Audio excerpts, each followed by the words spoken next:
Hello there, welcome to the latest in the series of studies from Carter's Lane Baptist Church. My name's Shaw Coleman. I'm the minister of the church, and over the last 8 weeks we've been following a series which I've called Marching On. And who is marching on? Well, the saints are marching on. And we've been doing it using a booklet that I actually wrote quite a long time ago now called Friends of Jesus. And we've looked at these people in turn. I'll tell you a little bit about the book actually, because it was written for the Baptist Union initiative with people with learning disabilities, which I happen to be part of. And it links to my own ministry among people who happen to have a learning disability, based at the old Monny Hull in Kings Norton in South Birmingham.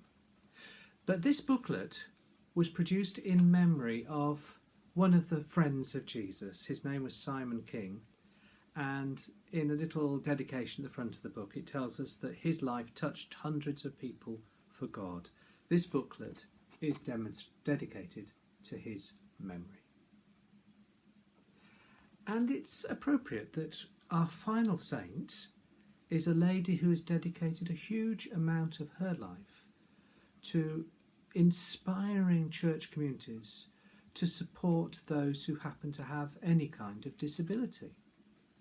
Indeed, rather than simply supporting them to enable them to live out their ministry, to recognise that everybody has got a part to play.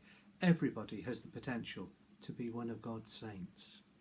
And so today we're looking at the story of Joni Tarder.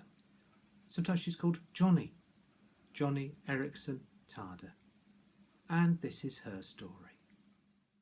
Johnny was born on the 15th of October 1949 in Baltimore in the United States. She was the youngest of 4 daughters. Her dad was a sporting family. Her dad was an Olympic wrestler, and she used to ride horses.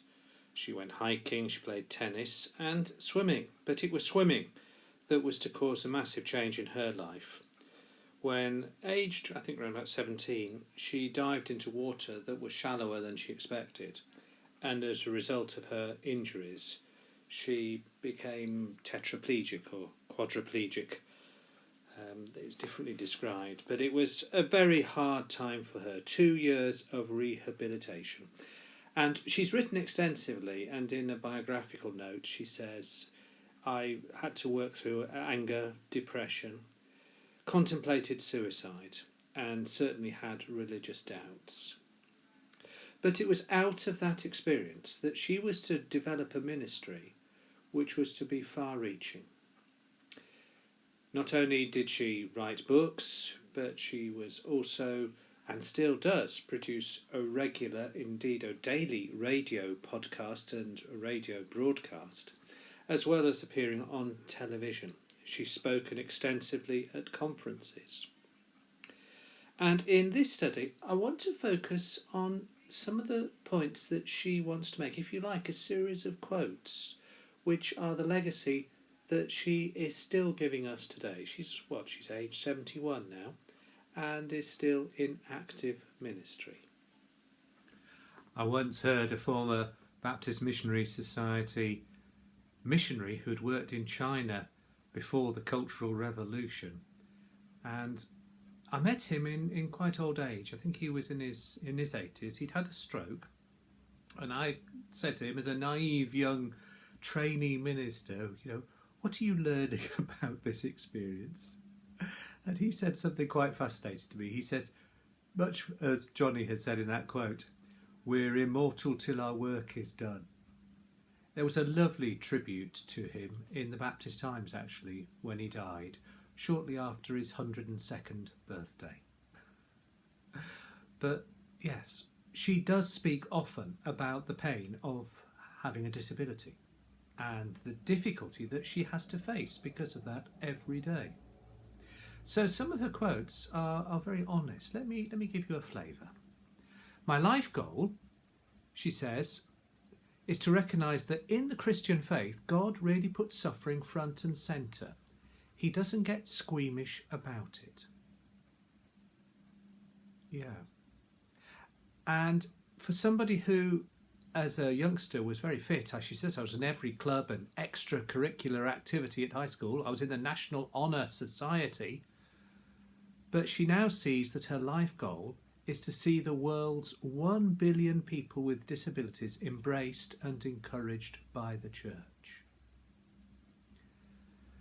But she also recognises that there is a political dimension, and a lot of people, and I think this may reflect the American situation, but sometimes we do have this slightly selfish attitude in this country too, which says most people should really be able to look after themselves. And she says this: like all good citizens, the elderly and people with disabilities want to eradicate waste and fraud from government.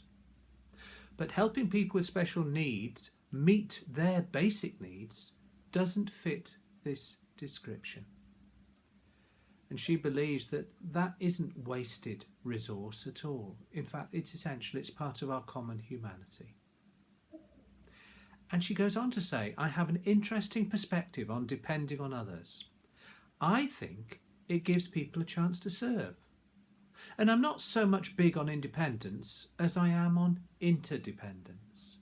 I'm not talking about codependency. I'm talking about giving people the opportunity to practicing love with its sleeves rolled up.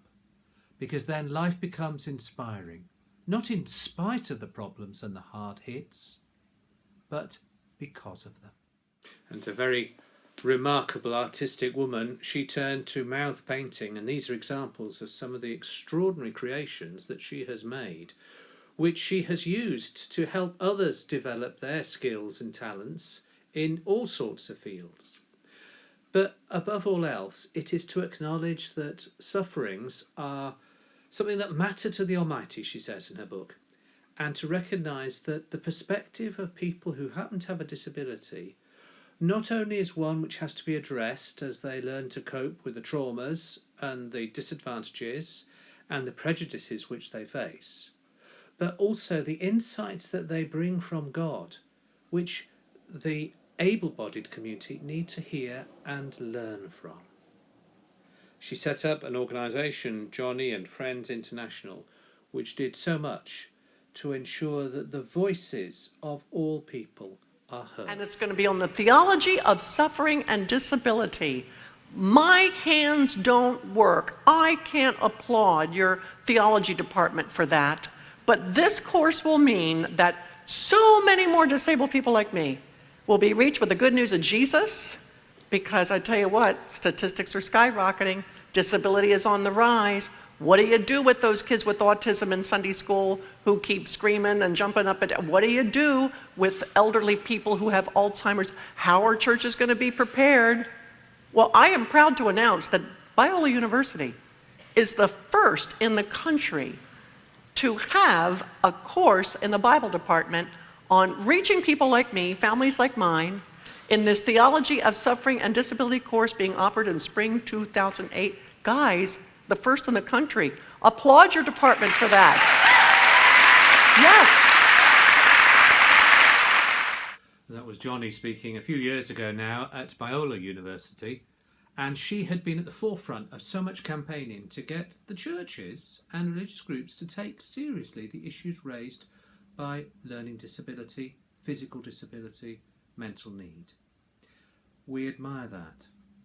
So her legacy, all sorts of things.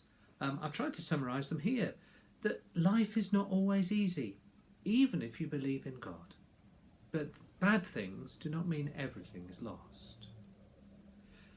And another aspect of this is that we can use some of the events in our life, and I know that many of our friends in our own church have had traumatic events, but somehow that experience, through which they have found strength from God and from fellowships, are ones that will also be able to help others, because we all have a ministry to offer. Joni Erickson Tada, the last of the Friends of Jesus in this series here. And thanks again to Roger Adkins, who was the illustrator of all these, done some marvellous pictures for us. I mean, that's one of my favourites, the Martin Luther King one. Brilliant stuff. I hope it's been a helpful series for you as we've gone through it.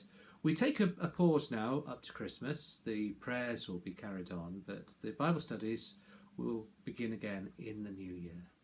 In the meantime, look after yourselves, look after each other. Stay safe. God bless you now.